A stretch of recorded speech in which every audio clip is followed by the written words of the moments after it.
అయితే మొన్న ఒకరోజు మా ఇంటి పక్కనే ఉండే ఆంటీతో మాట్లాడుతుంటే ఏం కర్రీ చేసావని అడిగితే దొండకాయ కర్రీ చేసుకున్నాను ఆంటీ, కానీ నాకు దొండకాయ కర్రీ అంటే నచ్చదు, ఇంకా నేను అన్నమే తినలేదని చెప్పానన్నమాట.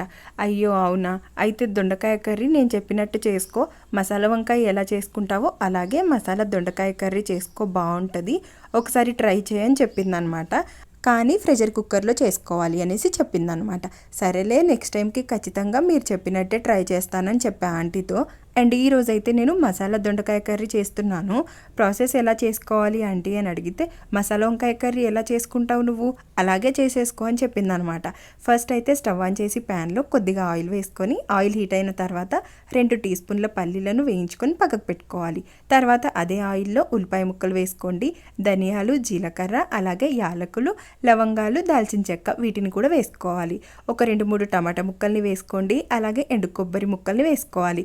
వీటిని మంచిగా కలిపి ఒక 5 నిమిషాల పాటు ఫ్రై చేసుకొని, ముందుగా మిక్సీ గిన్నెలో పల్లీలను వేసి మిక్సీ పట్టుకున్నాక తర్వాత ఇంకా టమాటా, ఉల్లిపాయ ముక్కలు కూడా వేసి, అలాగే కొంచెం చింతపండు నానబెట్టుకొని వేసి వీటిని కూడా మంచిగా మిక్సీ పట్టుకోవాలి. తర్వాత ప్రెషర్ కుక్కర్లో ఒక 3-4 టేబుల్ స్పూన్ల దాకా ఆయిల్ వేసుకోండి. ఇంకా 1/2 టీ స్పూన్ అల్లం వెల్లుల్లి పేస్ట్ వేసి పచ్చివాసన పోయేంత వరకు ఫ్రై చేసుకున్నాక ఇందులోనే మసాలా పేస్ట్ వేసుకొని ఒక 2 నిమిషాల పాటు ఫ్రై చేసుకోవాలి. తర్వాత కొద్దిగా పసుపు, కారం, టేస్ట్కి తగినంత ఉప్పు వేసుకోవాలి. కారం కొంచెం ఎక్కువగానే వేసుకోండి. ఒకసారి మంచిగా కలిపి కొద్దిసేపు ఫ్రై చేసుకున్నాక దొండకాయ ముక్కల్ని వేసుకోవాలి. అయితే దొండకాయల్ని చిన్నగా కట్ చేసుకోకుండా 4 భాగాలుగా కట్ చేసి వేసుకోండి.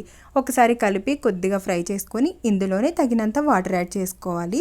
సో ఇలా వాటర్ యాడ్ చేసుకున్నాక సాల్ట్ సరిపోయిందో లేదో ఒకసారి చూసుకొని ఇంకా మూత పెట్టేసుకొని 5-6 విజిల్స్ మంటను మీడియం ఫ్లేమ్లో ఉంచి కుక్ చేసుకోవాలి.